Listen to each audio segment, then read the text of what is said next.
മഴവിൽ അർമാദം ടിക്കറ്റുകൾക്കായി സന്ദർശിക്കൂ QKerala.com. ഈ mobile ഫോണേ നമ്മളെ ദുനിയാവിൽ എന്തൊക്കെ ഇടങ്ങാറ് ഉണ്ടാക്കണമെന്ന് അറിയും.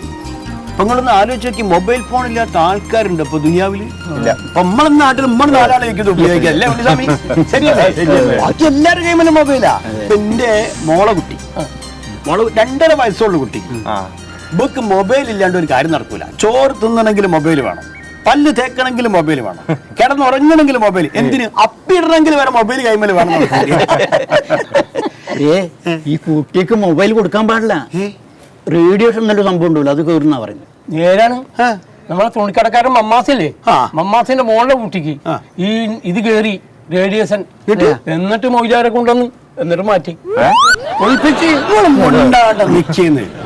റേഡിയേഷൻ മൊയ്ലാരും ബാധ്യ വെപ്പിക്കുക. ഈ റേഡിയേഷൻ എന്ന് പറഞ്ഞാൽ എന്താ വിചാരിച്ചു നിങ്ങള്? എന്താന്ന് ചോദിച്ചാൽ ബാധയുടെ ഇംഗ്ലീഷ് അല്ലേ? ഇംഗ്ലീഷ് അല്ല റേഡിയേഷൻ. റേഡിയേഷൻ എന്ന് പറഞ്ഞാല് ഈ മൊബൈൽ ഫോൺ കൂടുതൽ കൈമല് വെക്കുന്ന ആൾക്കാർക്ക് ഓരോ ശരീരത്തിലേക്ക് കയറുന്ന ഒരു സാധനമാണ് അല്ലേ സ്വാമി? അതാണ് വികിരണം. ഈ റേഡിയേഷൻ നമ്മുടെ നാടിനെ മലീമസപ്പെടുത്തുന്നത്. എല്ലാം പോട്ട് നിങ്ങളെ കഴിഞ്ഞ ഓണത്തിന് ഒരു തുമ്പിനെ കണ്ടില്ല. തുമ്പിയ? തുമ്പി ഒരു പൂമ്പാറ്റിനെ കണ്ടില്ല? ഇല്ല. കാണൂലല്ലോ. എന്താ കാരണം? ഈ റേഡിയേഷനാണ്. ആണോ? സർവ്വം നശിക്കും, ഒരൊറ്റ സാധനം ഉണ്ടാവില്ല. അല്ല ഉണ്ണിസ്വാമി, ഈ റേഡിയേഷൻ കാരണം കൊതുക് ചാവൂല? ഒരിക്കലും ചാവൂല. മനുഷ്യനെ ഉപദ്രവിക്കുന്ന ഒരു സാധനവും റേഡിയേഷനിൽ ചാവൂല. ഈ രാഷ്ട്രീയക്കാർക്കൊക്കെ നല്ല ആയുസാണല്ലോ അല്ലേ? അപ്പൊ റോഡ് മുറിച്ച് ആരാ വരും നോക്കി? എന്താണ് മനുഷ്യന്റെ ഒരവസ്ഥ? എങ്ങനെ നടന്ന മനുഷ്യനാണ്? നമ്മളെ കൂടെ ഉണ്ടായതാണ്. കണ്ടോ, നമ്മൾ ഇവിടെ ഇരിക്കണൊന്നും കണ്ടില്ല കേട്ടോ. പോവുക.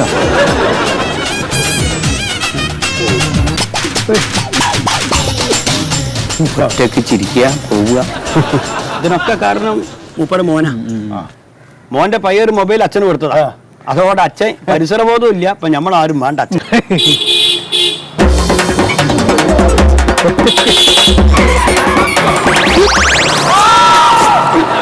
അല്ല, എപ്പോ പറ്റിയിട്ടല്ലോ.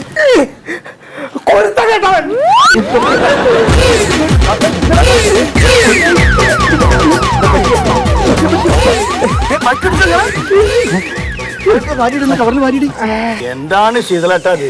ഏത് നേരം ഇതിനകത്തേക്ക് നോക്കി നടന്നിട്ടാ? ഇടയ്ക്ക് നിങ്ങൾ പുറലോകൊന്ന് കാണി. ഇത് എങ്ങോട്ടാ നിങ്ങൾ പോണേന്? ഞാൻ വീട്ടിലേക്കാണ്. വീട് തന്നെ? ഇതല്ല വീട്. ഇതോ? അപ്പൊ ഗൂഗിൾ മാപ്പിൽ കാണിക്കണത് ഇതല്ലല്ല.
സാർ ആകെ ശോകമാണല്ലോ. സത്യമാഷ് മരിച്ചോ? ഞാൻ അറിഞ്ഞില്ലല്ലോ. സാറേ ആളില്ലേ?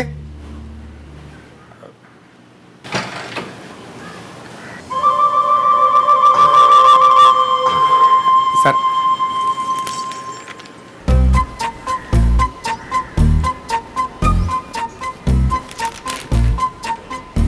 അപ്പൂപ്പന് എത്ര വയസ്സുണ്ടായിരുന്നു? അപ്പൂപ്പനെ എത്ര വയസ്സുണ്ടായിരുന്നു? ഒരു 80-85 കാണും. എന്തായാലും ആരെയും ബുദ്ധിമുട്ടിക്കാതെ കിടക്കാതെ പോയല്ലോ, അത് തന്നെ നല്ലത്.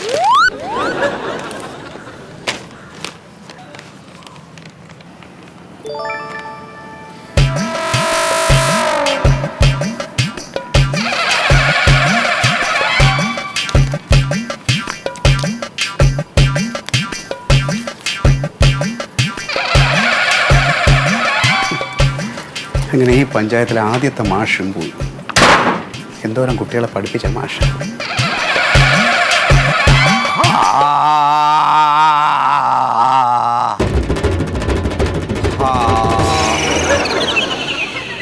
അയ്യോ ശീതള.